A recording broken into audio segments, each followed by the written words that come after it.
युधिष्ठिर और यक्ष की परीक्षा। ये कहानी मनुष्य जाति के लिए बहुत ही उपयोगी है। इस कहानी को अगर ठीक से कोई पढ़ ले तो ये अपने आप में एक शास्त्र है। इसमें यक्ष ने 100 प्रश्न पूछे और युधिष्ठिर ने उसका उत्तर दिया। जो उत्तर दिया वो सुनने और समझने जैसा है। इसमें बहुत सारे जो प्रश्न हैं वो तो मेटाफिजिकल हैं, लेकिन ज़्यादातर प्रश्न दैनिक जीवन से जुड़े हुए हैं। तो यक्ष का पता है ना, यक्ष कौन थे? यक्ष तो जैसे मनुष्य होते हैं ना, वैसे यक्ष योनि होती है, ठीक है।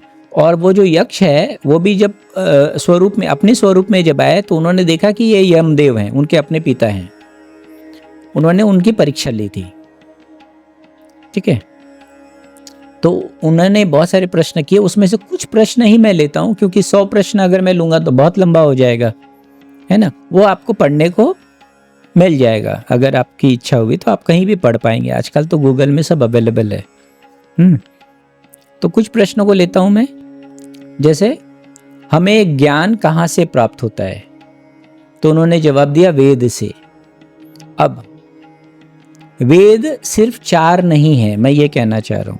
4 प्रमुख वेद तो हैं ही, उसके बाद और भी बहुत कुछ हैं जो वेद से ही जुड़े हैं। जैसे उपनिषद, उपनिषद भी वेद के ही हिस्से हैं।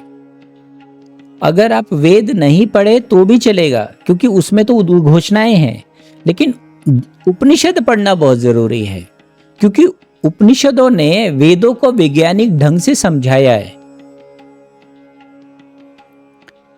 अब आप देखिए, यक्ष पूछ रहे हैं कि ज्ञान कहाँ से प्राप्त होगा, वो जवाब दे रहे हैं, वेद से।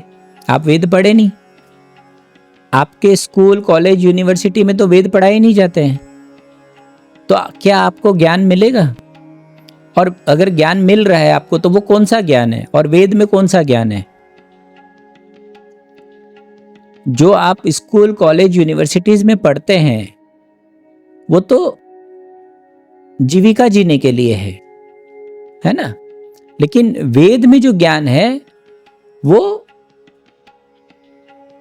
सिर्फ जीविका जीने के लिए नहीं है, वो सिर्फ धर्मशास्त्र नहीं है, वो आपको मोक्ष दिलाने के लिए भी है, वो आपको आत्मस्वरूप बनाने के लिए भी है। इसीलिए वेदों का पाठ करना चाहिए। और भी उन्होंने बहुत सारे प्रश्न किए, जैसे मनुष्य महान कैसे बनता है? तपस्या से। तो हमारे जीवन में क्या तपस्या है? हम तो कंफर्ट जोन में रहने के आदी हो गए। हम तो अपने बच्चों को एयर कंडीशनड स्कूल में भेजने लग गए हैं। तो जो बच्चे एयर कंडीशनड स्कूल में पढ़ रहे हैं तो वो वास्तविक जीवन में क्या धूप को सह पाएंगे? आजकल जो बंगलोज बनते हैं G+1, उसमें भी लिफ्ट लगे रहते हैं। एक तल्ला भी चढ़ना होता है तो लिफ्ट से चढ़ते हैं।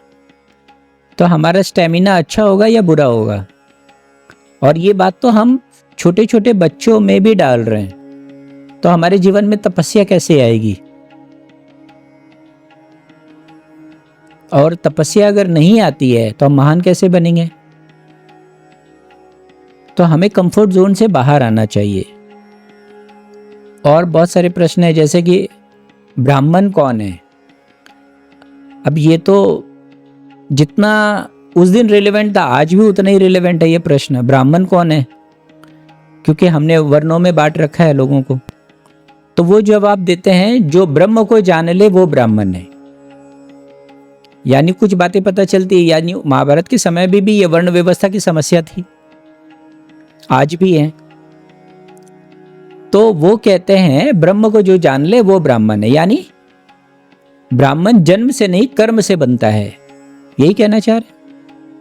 और ये सभी महापुरुषों ने कहा है, सभी शास्त्र कहते हैं, और मनुस्मृति भी यही कहता है।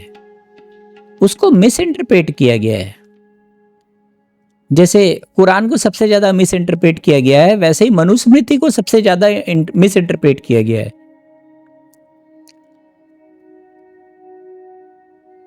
तो जो मनुस्मृति को जलाते हैं, मैं कहता हूँ वो मूर्ख हैं, वो जानते ही नहीं, पर चूंकि वो पीड़ित हैं इसलिए मनुस्मृति को जलाते हैं। अरे जलाना है तो शास्त्र को क्यों जला रहे हो? जो शास्त्र को गलत ढंग से बता रहे हो उनको जलाओ ना। हाँ, नहीं तो आपके हाथ में क्या आएगी? राख आएगी किसकी? आपके विज्ञान के राख आपके हाथ में आएगी। वो आगे पूछते हैं शूद्र कौन है, वैश्य कौन है, क्षत्रिय कौन है। तो इससे पता चलता है कि वर्ण व्यवस्था की समस्या उस दिन थी। और वो आगे पूछते हैं पृथ्वी से भारी क्या है? युधिष्ठिर जवाब देते हैं मां। आकाश से ऊंचा क्या है? पिता। तो मां और पिता को कितनी गहराई से उन्होंने लिया है। हम सब जानते हैं आदर करना चाहिए, सम्मान करना चाहिए, लेकिन बात सिर्फ इतनी ही नहीं है। तो ये जब आप विस्तार में पढ़ेंगे तब आपको पता चलेगा। वो पूछते हैं, यक्ष पूछते हैं कि वायु से ज्यादा चंचल क्या है? मन। आगे पूछते हैं कि सबसे उत्तम धन क्या है? ज्ञान। अब कौन सा ज्ञान? लेकिन ये फिर एक प्रश्न उठता है कि कौन से ज्ञान की बात कर रहे हैं।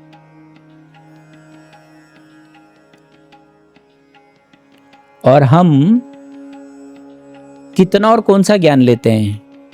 स्कूल और कॉलेज में तो आजीविका का ज्ञान है, बाद में हम पूरा जीवन मोबाइल, टीवी, इंटरनेट पे बिता देते हैं, अश्लील सिनेमा, वेब सीरीज, फुटबॉल और क्रिकेट देख के। तो हमें कौन सा ज्ञान मिलता है? हम तो साधु संत महात्माओं के पास जाते ही नहीं है। हमारे लिए तो वो मॉडल ही नहीं है जीवन के। हमारे लिए तो मॉडल्स कौन है? सिनेमा के एक्टर और एक्ट्रेसेस, पॉलिटिशियंस, खेल के खिलाड़ी। तो अगर उत्तम धन की बात हो तो हम किस धन को पा रहे हैं? हमारे जीवन में ज्ञान कौन सा है, कहाँ है? एक बार इंट्रोस्पेक्ट करने की जरूरत है ना। आगे वो पूछते हैं कि सबसे उत्तम लाभ क्या है? तो युधिष्ठिर जवाब देते हैं स्वास्थ्य। अब हम स्वास्थ्य पे कितना ध्यान देते हैं, है ना?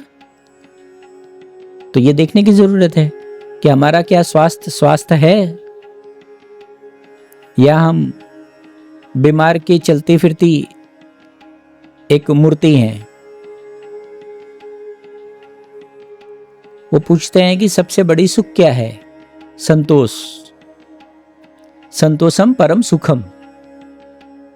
हम भाग रहे हैं, दौड़ रहे हैं, कभी संतुष्ट होते ही नहीं है, एक के बाद एक नई चीजों में भागते ही रहते हैं। संतोष होना हमारे लिए सबसे बड़ी सुख की बात है, और हम भागते भी हैं सुखी होने के लिए, लेकिन हमें पता ही नहीं है कि सुख किस में है। सुख भागने में नहीं है या पाने में नहीं है, सुख तो संतोष होने में है। सबसे बड़ा आश्चर्य क्या है? मृत्यु की भ्रांति।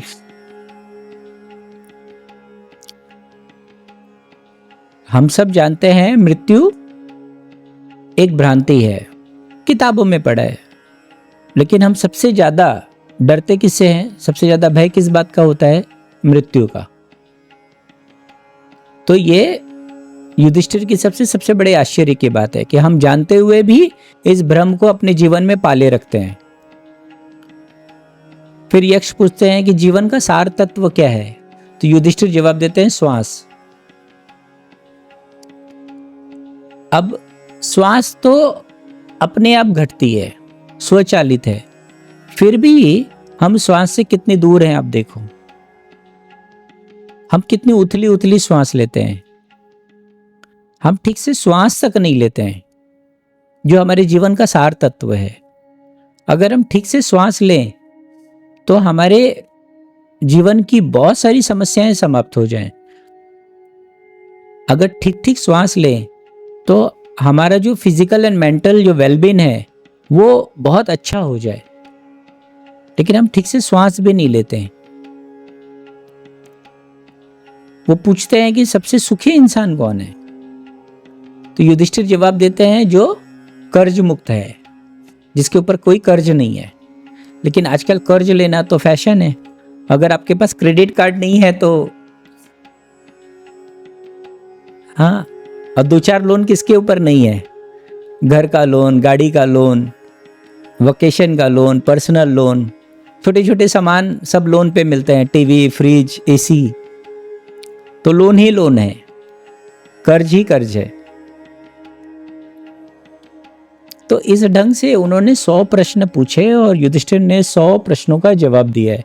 अगर इन 100 प्रश्नों का हम ठीक से मंथन करें तो ये 100 प्रश्न ही आपके लिए पूरे शास्त्र का काम कर सकती हैं।